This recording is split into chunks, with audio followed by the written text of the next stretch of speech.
excited to be with you tonight, and I'm so glad that you came. We get to just share some amazing, wonderful Christmas spirit and traditions and memories. That's what I'm here for. And the amazing thing about it is that I'm going to share some of my feelings and things from my history. But as you are listening, because we're all children of God and we're all human beings sharing in this amazing experience on earth, we're going to connect and you're going to relate to the things that I'm sharing. And hopefully you will go home with even more of a desire to give. So as I have been thinking about me and my relationship with Christmas, the Christmas season, I realized that throughout the span of my life, I am no longer a child, if you were wondering. My relationship with Christmas has changed. Still the same love and enjoyment, but the way I view it and the way I experience it has changed some. So tonight, not only are we going to travel to the other side of the world together, you may notice that I have a little bit of preference in one particular country. But we're going to travel the world, but we're also going to kind of travel the span of my life and my experience with Christmas. Is that all right? Yes. All right. Thank you. So when I was 5 years old, I loved Christmas. Can you guys remember when you were 5 years old? It was all about Christmas morning and what you were going to find on under the Christmas tree and what amazing dream Santa Claus was going to fulfill, right? I loved that magic and the anticipation and sharing, and that was so much fun when I was 5 years old. So I want to share a story with you that kind of illustrates that magic of Christmas. And this is an old German folk tale, but it's been a family favorite in our family for a number of years. So as I tell this story to you, you're going to hear my family members in it. They're actually sitting on this front row here, because this is the way we tell this Christmas story. The Robison family, they lived on a quiet street, in a simple house. In fact, if someone walked down the street, they could pass the house without even noticing it. But even though it was simple and small, and the family didn't have very much to call their own, the home was filled with love and happiness. When Christmas time rolled around, the Robison children, Audrey, Nora, Collier, and Eli, they loved the excitement that happened. There was something different in the air, and together they would make an excursion down to the corner store. It was always decorated so beautifully for Christmas, and there were new things in the store that they hadn't seen the rest of the year.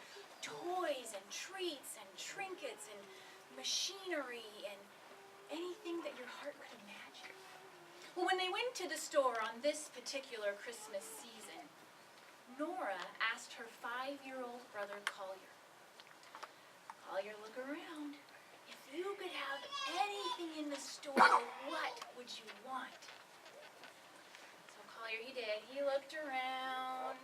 He saw the dolls and the blocks and the cars. And then he picked up a tin music box and showed it to his sister. "Look at this. This is a music box. It has I think I want to live there someday. And when I turn the handle, it makes the most beautiful music. I put it up to my cheek and I can feel the vibrations. If I could have anything, I would get the music box." Nora saw the light in Collier's eyes as he talked about this, and she stored away a little idea in her head. Christmas season went on, and finally, it was Christmas Eve.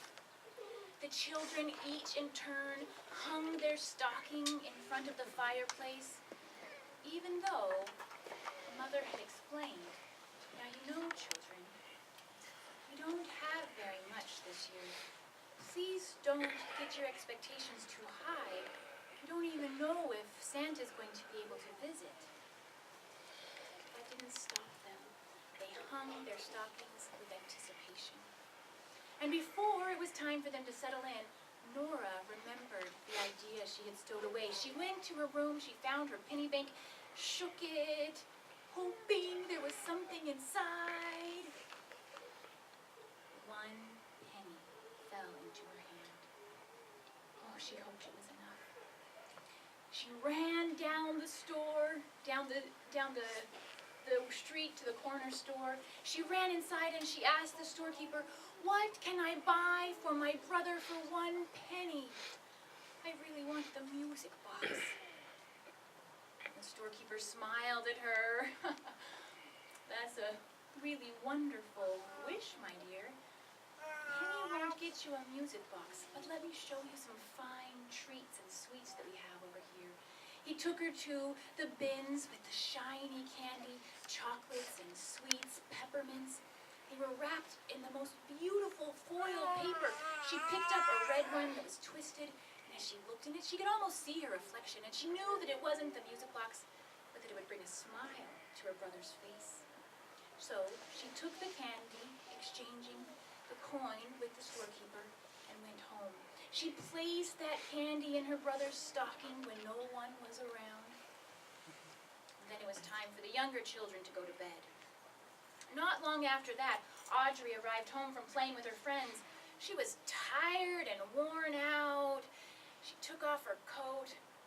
Oh, and then her eyes spied the stockings, and she was excited all over again. She ran over just to pat them and see if by chance there were any surprises yet. When she got to Collier's, she felt something, and without even thinking, she reached her hand down inside, found the candy, and popped it in her mouth. It wasn't until it was going down her throat that Audrey realized what she had done. She had eaten Collier's Christmas surprise. She felt horrible. It sat heavy. She wanted to make it better. She ran and found her own penny bank and shook and shook and shook. She counted 10 pennies. She pocketed them and ran down to the corner store. She got there just as the storekeeper was about to lock up, but she pushed away and, "Oh, please, please, what can I buy for my brother for 10 cents? What can I buy?" The storekeeper, he smiled. He said, "Well, we've been pretty much bought out, but let's see. We have a doll and we have some blocks. There's a music box here, a car." Audrey saw the music box and she thought, surely that would bring her brother joy and make up for her mistake. She paid for the music box. It cost 10 cents. She carried it home. Once she got home, she placed the music box carefully into Collier's stocking and made her own way to bed. But of course she didn't sleep. It was Christmas Eve. Who sleeps on Christmas Eve? Well, maybe they slept a little, but it took a long time. Finally, Chris fireplace to see what surprises might be there. And though their stockings weren't overflowing, they took them down and they found some treats. Collier was overjoyed when he pulled that tin music box out of his stocking. Without a moment's hesitation, he started twisting the knob, listening to the sound. It was a perfect Christmas for him. All the while, Nora sat there dumbfounded, watching her brother. How, she wondered, how did my